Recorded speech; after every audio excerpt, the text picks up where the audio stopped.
எல்லாருக்கும் வணக்கங்க. மேசராசியில் பிறந்த நண்பர்களுக்கு வரக்கூடிய குரு பயிற்சி காலகட்டத்தில் இந்த பிரபஞ்சம் மேசராசி நண்பர்களுக்கு எந்த மாதிரியான மாற்றங்களை தரப்போகுதுன்றது பற்றி தானுங்க ஆதாரபூர்வமாக வேதகால முறையில் துல்லியமாக இந்த பதிவில் நம்ம பார்க்க போகிறோம். விசுவாவசு வருடம் சித்திரை மாதம் 31ஆம் தேதி, ஆங்கில மாதம் சொல்லக்கூடிய மே மாதம் 14ஆம் தேதி புதன்கிழமை இரவு 10:36 தானுங்க குரு பகவான் மிருகசீரிச நட்சத்திரம் 2வது பாதத்தில் இருந்து மிருகசீரிச நட்சத்திரம் 3வது பாதத்துக்கு 60 டிகிரியிலிருந்து 61வது டிகிரிக்கு ரிஷபத்திலிருந்து மிதுன ராசிக்கு பயிற்சி அடைகிறார். அப்போது மேச ராசிக்கு 3வது பாவகத்தில் குரு பகவான்.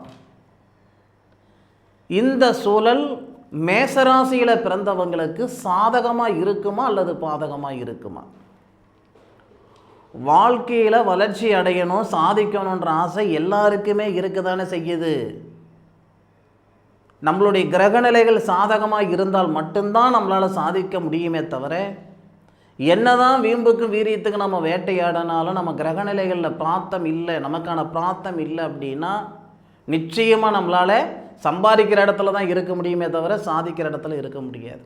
எத்தனையோ பேர் ஏகப்பட்ட உழைப்பு போட்டு எங்கே ஆரம்பித்தாங்களோ அதே இடத்துல இருக்கிறவங்கள நிறைய பேரை நம்ம பார்த்துக்கிட்டு இருக்கோம் இல்லையா? அப்போது நம்மளுடைய கிரகநிலைகள் சாதகமாக இருக்கிற பட்சத்தில் தான் நமக்கு இந்த பிரபஞ்சம் முழுமையான வளர்ச்சிகள் கொடுக்கும். அதில் எவ்விதமான மாற்று கருத்தும் இல்லை. பட்டம் பார்த்து பயிர் செய்யுன்னு சொல்லுவாங்க இல்லைங்களா பெரியவங்க, அது பயிருக்கு மட்டும் இல்லைங்க, நம்மளுடைய வாழ்க்கைக்கும் தான், நம்மளுடைய வாழ்வாதாரத்துக்கும் தான். நினச்ச நேரத்தில் நினச்ச விதையை விதைச்சி விட்டோம்னா விதைச்ச விதை என்னவோ விளைஞ்சிரும், ஆனால் விளைஞ்சது வீடு வந்து சேராது. அந்த மாதிரி எந்த நேரத்தில் எந்த செயல் செய்கிறோமோ அந்த செயல் செய்கிறதுக்கான பிராப்தம் சாதகத்தில் இருக்கான்னு பார்த்துக்கிடணும். மேசராசியில் பிறந்தவங்களுக்கு 3வது பாவகத்தில் குரு பகவான் வர்றது ஒரு சில பாதகத்தை கொடுக்கக்கூடிய சூழலாக இருந்தாலும் ஒரு சில சாதகமான விஷயங்களும் வரும்.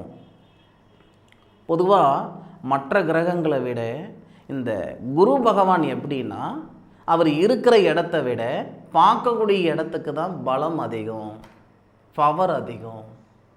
அப்போது மேசராசிக்கு 3வது பாவகத்தில் குரு பகவான் போகும் பொழுது, கேளப்பா குருபதி 3ல் ஏற கெடுதி மெத்த செய்வேனடா வேந்தன் தானும் ஆளப்பா அகத்திலே களவும் போகும் அப்பனே அரிட்டமடா சிசுவுக்குத்தான். புலிப்பாணி சித்திர ஐயா மிக தெளிவாக சொன்ன ஒரு கவி. அப்போது 3வது பாவகத்தில் குரு பகவான் வரக்கூடிய காலகட்டத்தில் அலைச்சல் அதிகமாக இருக்கும், களவு போகிறதுக்கான வாய்ப்புகள் இருக்கும். வீட்டில் வாங்காத பணத்துக்கு வட்டி, செய்யாத தவறுக்கு தண்டனை அப்படின்ற ஒரு சூழல் ஒரு சிலருக்கு ஏற்படும். சூதானமாக இருக்கிறது முக்கியம் இல்லவா? ஊசி இடம் கொடுத்தா தானுங்க நூல் உள்ளே போகும். ஊசி இடம் கொடுக்காட்டி நூல் எப்படி உள்ளே போயிடும்? நம்மளுடைய நேர காலங்கள் பாதகமாக சாதகமானு தெரிஞ்சாதானே நம்ம அதுக்கு தகுந்த மாதிரி இருந்துக்கிட முடியும்.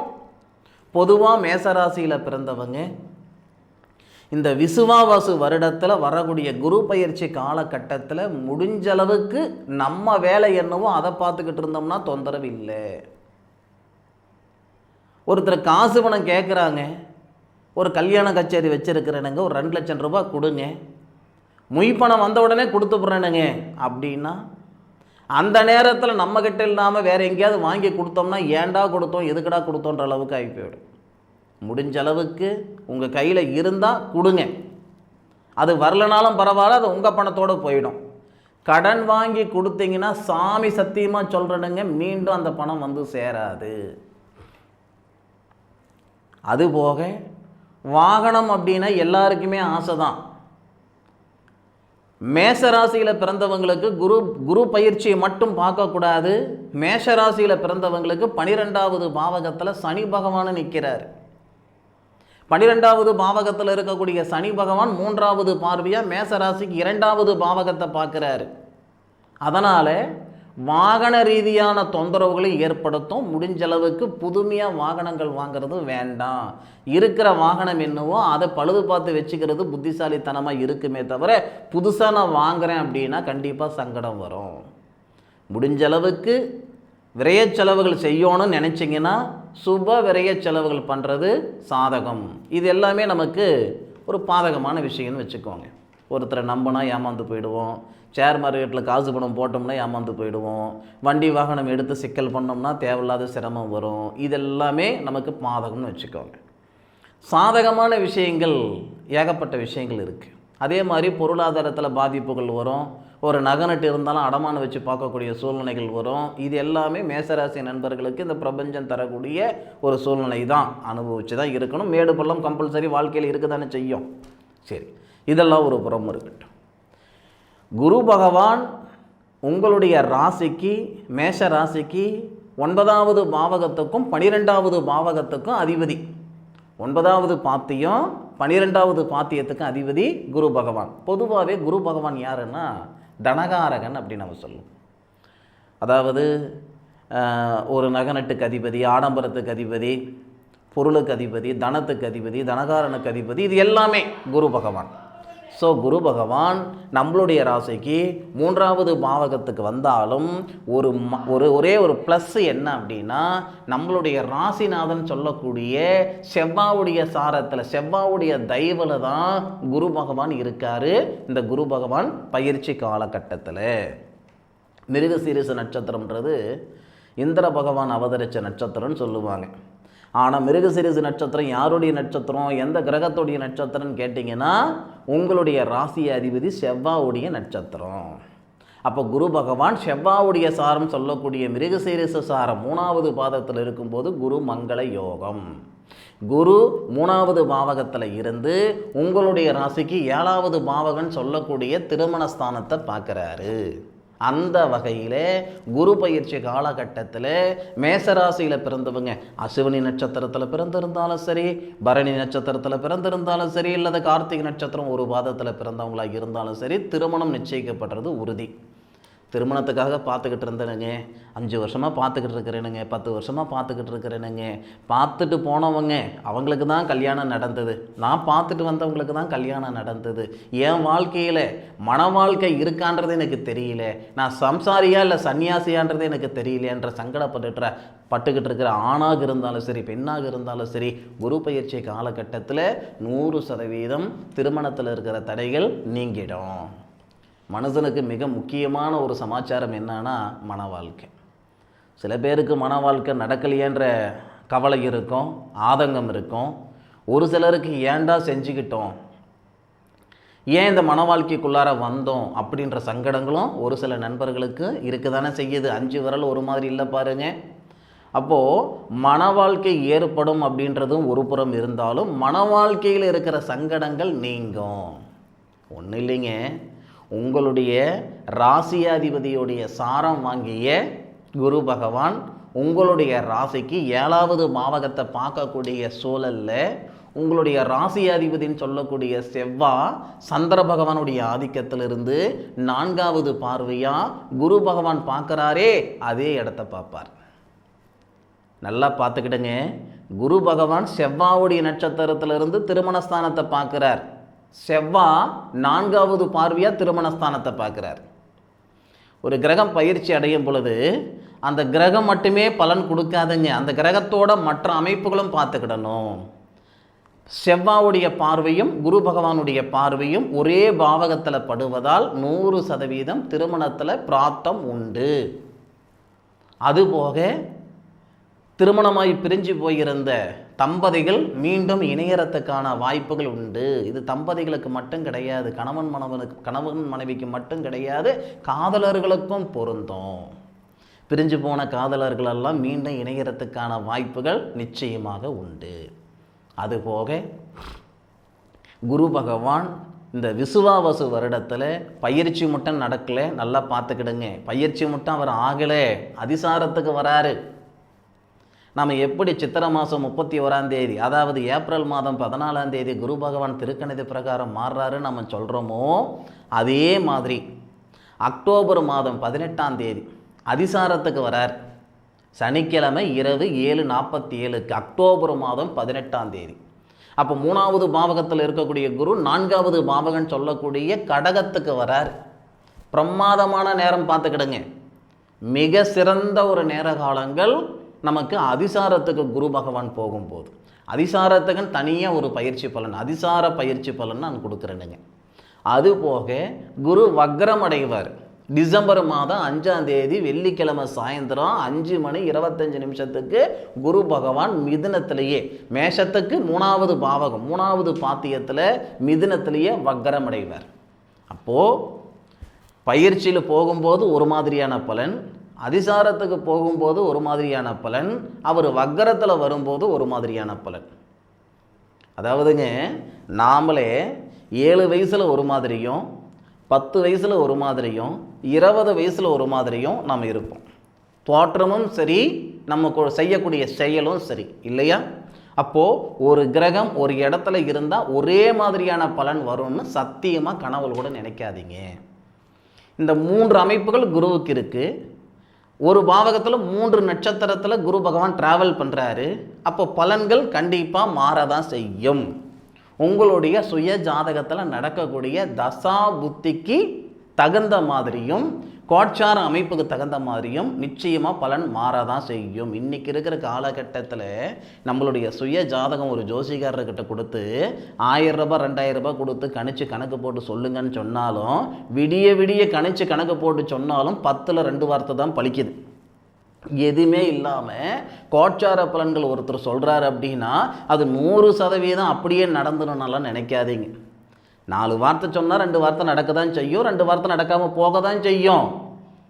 ஆனால் வரக்கூடிய குரு பயிற்சி காலகட்டத்தில் மேஷராசியில் பிறந்த நண்பர்கள் முழுமையாக இந்த நேரத்தை பயன்படுத்திக்கிடுங்க. அது மட்டும் நான் மீண்டும் தீர்க்கமாக நான் சொல்லக்கூடிய விஷயம். ஏன்னா 3வது பாவகத்தில் 3 விதமான சூழல் வருது. இது மீண்டும் இந்த மாதிரி ஒரு அமைப்பு வர்றதுக்கு கிட்டத்தட்ட ஒரு 12 வருஷம் ஆகுங்க. அதுபோக இந்த குரு பகவான் வக்ரத்தில் வரும் பொழுது சனி பகவானும் கிட்டத்தட்ட வக்ரத்தில் தான் இருப்பார். தொழில் ஸ்தானாதிபதியும் 8வது பாவகத்துக்கு அதிபதியும் ஒரே நேரத்தில் நமக்கு வக்ரத்தில் வரக்கூடியதெல்லாம் நமக்கு நிறைவு தானுங்க. என்ன செய்யலான்றதை நான் சொல்லி போடுறேனுங்க. வீடு வாசல் வாங்கணுன்ற எண்ணங்கள் மனசுக்குள்ளே இருக்குது, வாங்க முடியலையேன்ற ஆதங்கம் மனசுக்குள்ளே இருக்குது அப்படின்னா 2மே இந்த நேரத்தில் சரியாகும். வீடு வாசல் வாங்க முடியல, கட்ட முடியல, புதுப்பிக்க முடியல. ஒரு வீடு வாசல் வாங்க முடியல, அல்லது இருக்கிற இடத்துல கட்ட முடியல, அல்லது இருக்குது புதுப்பிக்க முடியல. இந்த 3 விஷயமும் 3மே ஒருத்தர் நினைக்கிறதில்ல பாருங்கள், எதிர்பார்க்குறதில்ல பாருங்கள். 3ல் ஏதாவது ஒன்று தானே எதிர்பார்க்க போகிறாங்க. அப்போது நீண்ட நாள் 20 வருஷமாக நான் வாடகை வீட்லேயே இருந்தேனுங்க அப்படின்னா இந்த குரு பயிற்சி காலகட்டத்தில் இந்த பிரபஞ்சம் உங்களுக்கு சொந்த வீட்டில் இருக்கிறதுக்கான பிராப்தத்தை கொடுத்துவிடும். அப்போது ஒரு மனை, அதாவது அசையாத சொத்து வாங்கிறது, உருவாக்குறது மிக சிறந்த புத்திசாலித்தனம், கால சிறந்ததுன்னு சொல்லுவாங்க. அது ஒரு விஷயம் பார்த்துக்கிடுங்க. அதுபோக மிருகசீரிஷ நட்சத்திரத்திலேயே குரு பகவான் இருக்கும் பொழுது படித்த படிப்புக்குண்டான உத்தியோகம் வரும், திடீர் அதிர்ஷ்டம் ஏற்படும், உடம்புல இருக்கக்கூடிய நோய் நொடிகள் சரியாகும். கிட்டத்தட்ட எவ்வளோ காலகட்டம் அப்படின்னா, நமக்கு சித்திரை மாதம் 31ஆம் தேதினா நமக்கு மே மாதம் 14ஆம் தேதி, மே மாதம் 14ஆம் தேதியிலிருந்து சரியாக ஒரு 2.5 மாதத்துக்கு கணக்கு வச்சுக்கோங்க, 3 மாதத்துக்கே கணக்கு வச்சுக்கோங்க. அப்படின்னா நமக்கு ஜூன் 14ஆம் தேதி, ஜூலை 14ஆம் தேதி, ஆகஸ்ட் 14ஆம் தேதி, இந்த காலகட்டத்துக்குள்ளார படிப்புக்கு உண்டான உத்தியோகம் ஏற்படுத்துறதோ அல்லது வேலை வாய்ப்பில் இருக்கிற சங்கடங்கள் சரியாகிறதோ ஒரு சில நல்ல விஷயங்கள் எல்லாமே நடந்துடும். இல்லை வெளிநாடு போகணுன்ற ஆசையில் இருந்துனுங்க, வெளிநாடு என்னால் போக முடியலைங்க அப்படின்னா இந்த தருணங்கள் எல்லாம் உங்களுக்கு சாதகமான ஒரு சூழல் ஏற்படுத்தும். அதுக்கு மேற்கொண்டு அவர் அதிசாரத்துக்கு போகும்போது ஒரு மாதிரியான பலன்கள் கொடுக்கும். இப்போ குரு பகவான் உங்களுடைய 7வது பாவகத்தை மட்டும்தான் பார்க்குறாருன்னு சொன்னனே தவிர அது போக உங்கள் ராசிக்கு 9வது பாவகத்தையும் பார்க்குறார். ஒரு கிரகத்துக்கு ஒரு பார்வை தானுங்க. குரு பகவான், செவ்வாய், சனி இந்த 3 கிரகங்களுக்கு மட்டுமே ஒருத்தருக்கு 3 பார்வை, ஒவ்வொரு கிரகத்துக்கும் 3 பார்வை. வேறு யாருக்குமே அந்த பிராப்தம் இல்லைங்க. செவ்வாய் உங்களுடைய ராசிநாதனுக்கும், உங்களுடைய தொழில் ஸ்தானாதிபதி லாபஸ்தானாதிபதினு சொல்லக்கூடிய அந்த சனிக்கும், குரு பகவானுக்கும், இந்த 3 கிரகங்களுக்கு மட்டுமே 3 பார்வை உண்டு, ஒவ்வொருத்தருக்கும் 3 பார்வை. அப்போ சனி பகவான் நம்ம ராசிக்கு 12ல் இருக்கிறார், அது அப்படியே இருக்கட்டும். சனி பகவானுடைய பார்வை உங்களுடைய ராசிக்கு 9வது பாவகன்னு சொல்லக்கூடிய குரு பகவானுடைய வீட்டை பார்க்குறாரு. குரு பகவான் ராசிக்கு 3வது பாவகத்திலிருந்து 7வது பார்வையாக உங்களுடைய ராசிக்கு 9வது பாவகத்தை பார்க்குறாரு. எதுக்காக இந்த வார்த்தை நான் சொல்கிறேன் அப்படின்னா, தெரிஞ்சோ தெரியாமலோ நம்மள முன்னோர்கள் அல்லது நாம் ஒரு சில பாவ புண்ணியத்துக்கு காரணமாக இருப்போம். புண்ணியத்துக்கு காரணமாக இருக்கிறோமோ இல்லையோ, பாவத்துக்கு காரணங்களாக இருக்கலாம் முன்னோர்களோ அல்லது நாமளோ. அப்போ நம்மளுடைய கர்மா நாம் இருக்கும்போதே அதை சரிப்படுத்துறதுக்கு உண்டான தருணத்தை இந்த பிரபஞ்சம் எப்பயாவது ஒரு நேரத்தில் தான் தரும். அப்போ மேசராசியில் பிறந்த நண்பர்களுக்கு 30 வருஷம் கழித்து உங்களுடைய கர்மாவை சரிப்படுத்திக்கிறதுக்கு உண்டான நேரத்தை இந்த பிரபஞ்சம் தருது. எப்பன்னா, திருவாதிரை நட்சத்திரம் சொல்லக்கூடிய சிவபெருமான் அவதரித்த நட்சத்திரத்தில் குரு பகவான் வந்து உங்களுடைய ராசிக்கு 9வது பாவகத்தை பார்க்கக்கூடிய சூழலில் சனி பகவானுடைய பார்வையும் 9வது பாவகம் பிதிருஸ்தானம்னு சொல்லுவாங்க. பிதிருஸ்தானம்னா அப்பா வழி, அப்பா கூட பிறந்தவங்க, இதுதான் பிதிருஸ்தானம்னு சொல்லுவாங்க. அந்த பாவகத்தை பார்க்கக்கூடிய தருணம், அதுவும் திருவாதிரை நட்சத்திரத்திலிருந்து பார்க்கக்கூடிய தருணத்தில் 100% உங்களுடைய கர்மாவுக்கு ஒரு முற்றுப்புள்ளி வைக்கலாம்.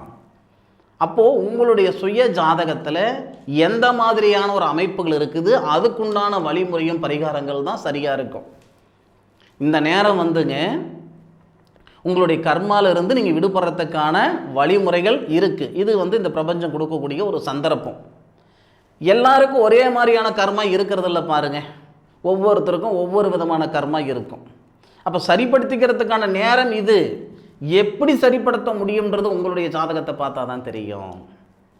இது ஆதாரம் இல்லாமல் சொல்லலைங்க, சத்தியமாக சொல்கிறேனுங்க, ஆதாரபூர்வமான உண்மை இது. உங்களுக்கு ஜோதிட நாலேஜ் யாருக்காவது இருக்குது அப்படின்னா அவங்களுக்கு இந்த வீடியோவை நீங்கள் ஷேர் பண்ணுங்க. நான் சொன்ன விஷயத்தில் இருக்கக்கூடிய உண்மைத்துவத்தை உங்களுக்கு சொல்லுவாங்க. சரிங்களா? திருவாதிரை நட்சத்திரத்தில் குரு பகவான் வரக்கூடிய காலகட்டத்தில் உங்களுடைய ராசிக்கு 3வது பாவகத்துக்கு அதிபதின்னு சொல்லக்கூடிய உங்கள் ராசிக்கு 5வது பாவகத்துக்கு அதிபதி அந்த சூரிய பகவானும் குரு பகவானோட சேர்ந்துருவார். சூரிய பகவானுடைய பார்வை, குரு பகவானுடைய பார்வை, சனி பகவானுடைய பார்வை எல்லாமே நமக்கு அந்த பிதிருஸ்தானம்னு சொல்லக்கூடிய தந்தையுடைய ஸ்தானத்தை பார்க்கக்கூடிய சூழலில் 100% கர்மாலிருந்து நீங்கள் விடுபடலாம். அந்த தருணத்தை உங்களுடைய சுய ஜாதகத்தை பார்த்துக்கோங்க. ஒன்று, இது ரொம்ப அருமையான ஒரு பார்வை. 9வது பாவகத்தை குரு பகவான் பார்க்கக்கூடியது. அதுபோக உங்களுடைய லாபஸ்தானத்தை பார்க்குறார். கடமை செய் பலன் எதிர்பார்க்காதன்ட்டு இதுக்கு முன்னாடி இருந்தீங்க, என்ன உங்கள் மனசுக்கு பட்டதோ அதை செய்துக்கிட்டு வந்தீங்க. ராசிக்கு 2வது பாவகத்தில் குரு பகவான் இருந்தும் ஆஹா ஓஹோன்னு சொல்கிற அளவுக்கெல்லாம் ஒன்றும் வாழ்க்கை வாழலை. ஆனால் லாபஸ்தானத்தை குரு பகவான் பார்க்கக்கூடிய சூழலில், லாபஸ்தானாதிபதி குரு பகவானுடைய ஆதிக்கத்தில் இருக்காரே, இந்த சூழலில் நிச்சயமாக உங்களுடைய பொருளாதார ரீதியாக இருக்கிற சங்கடங்கள் நீங்கும். கொடுக்கல் வாங்கல் சீராக இருக்கும். உழைப்புக்கு தகுந்த உயர்வு வரும். வாழ்க்கைக்கேற்ற வளர்ச்சி வரும். தொழிலில் இருக்கிற சங்கடங்கள் பட்டு நீங்கும். ஆக மனசார சொல்கிறேன், மேசராசியில் பிறந்த நண்பர்களுக்கு குரு பகவானுடைய பயிற்சி காலகட்டம்ன்றது பொன்னான நேரம். பொக்கிஷமான விஷயங்கள் எல்லாம் நடைபெற போகுது. அது சரியான முறையில் பயன்படுத்திக்கிட்டிங்கன்னா உங்களுடைய வாழ்க்கையிலையும் உங்களுடைய வாழ்வாதாரத்திலையும் மிகப்பெரிய முன்னேற்றம் கிடைக்கும். நாம் எப்படி இருந்திருக்கணுன்ட்டு இந்த பிரபஞ்சம் ஏற்கனவே பல விதத்தில் நமக்கு அனுபவத்தை கொடுத்துருச்சு. எப்படி இருக்கணும் அப்படின்ற விவரம் இப்போ நான் சொல்லிவிட்டேனுங்க. அது சரியான முறையில் பயன்படுத்திக்கிட்டிங்கன்னா உங்களுடைய தகுதி தராதர மதிப்பு மறுவாத வேறு லெவலில் இருக்கும். இப்போவும் சொல்கிறேன், சம்பாதிக்கிறதுன்றது எல்லாராலையும் முடியும். ஏன் எல்லா நேரத்துலையும் முடியும். சாதிக்கிறது அப்படி இல்லைங்க. ஒரு சிலரால் தான் முடியுது, ஒரு சில நேரத்தில் தான் முடியுது. இது சாதிக்கிறதுக்குண்டான நேரம், உயர்றதுக்குண்டான நேரம், உருப்படுறதுக்குண்டான நேரம் மேசராசியில் பிறந்தவங்களுக்கு. உயரணும், உருப்படணும், சாதிக்கணும் அப்படின்ற எண்ணம் இருக்கிறவங்க இதை பயன்படுத்திக்குவாங்க. இந்த தருணத்தை, இந்த தருணங்களில் நீங்கள் விதைக்கக்கூடிய விதை தானுங்க ஒரு காலகட்டத்தில் மிகப்பெரிய விருட்சமாக வரப்போகுது. இன்றைக்கி 2000 பேருக்கு 3000 பேருக்கு இன்றைக்கி வேலை கொடுக்கக்கூடிய நிறுவனங்கள் எல்லாமே ஒரு காலகட்டத்தில் 1லிருந்து தான் ஆரம்பிச்சிருந்திருப்பாங்க. அந்த மாதிரி ஆரம்பிக்கக்கூடிய ஒரு மிக சிறந்த ஒரு தருணம். யாரோ பொழைக்கிறதுக்கு இதுவரைக்கும் நீங்கள் கஷ்டப்பட்டுக்கிட்டு இருந்தீங்க, வேண்டாம், நீங்கள் பிழைக்கிறதுக்கு உண்டான கஷ்டம் என்னவோ அதை படுங்க. இதுக்கு உங்களுக்கான நேரம் பயன்படுத்திக்கோங்க. இந்த பதிவு மேசராசியில் பிறந்தவங்களுக்கு உண்மையிலேயே மிக மிக பலன், அதாவது பயனுள்ள ஒரு பதிவாக இருக்கும் நான் மனசார நம்புகிறேன். மேசராசி நண்பர்கள் இந்த பதிவை பார்த்துட்டு உங்களுடைய கருத்துக்களை கமெண்ட் பாக்ஸில் பதிவு பண்ணுங்கள். அவசியம் இந்த தருணங்களில் உங்களுடைய சுய ஜாதகத்தை பார்த்துக்கிடுங்க. என்ன தசை நடக்குது, என்ன புத்தி நடக்குது, ஜென்மத்தில் குரு பகவான் எங்கே இருக்கிறாரு அப்படின்றது மட்டும் பார்த்துக்கிடுங்க. ஜென்மத்தில் இருக்கக்கூடிய குரு பகவான், கோச்சார குரு பகவானை பார்க்கக்கூடிய சூழலில் இருக்கக்கூடிய மேசராசிக்காரங்க எல்லாருக்கும் மிகப்பெரிய பொக்கிஷமான நேரம் இது. உங்களுடைய சுய ஜாதகத்தில் கும்பத்தில் குரு பகவான் இருக்கிறாருன்னா நீங்கள் தான் ராஜா. துலாமில் குரு பகவான் இருக்கிறாரு, சுய ஜாதகத்தில் பிரமாதமாக இருப்பீங்க. தனுசில் குரு பகவான் இருக்கிறாருன்னா பிரமாதமாக இருப்பீங்க. இந்த மாதிரி சூழலும் இருக்க தான் செய்யுது. உங்களுடைய சுய ஜாதகத்தை பார்த்துக்கிடுங்க. மீண்டும் அடுத்த ஒரு அற்புதமான தருணங்களில் உங்களை அனைவரையும் சந்திக்கும் வரை உங்களிடமிருந்து விடைபெறுவது உங்கள் வீட்டு ஜோதிட நண்பனான மா காளிதாஸ் மணிகண்டன். திருச்சிற்றம்பலம். வாழ்க வையகம், வாழ்க வளமுடன்.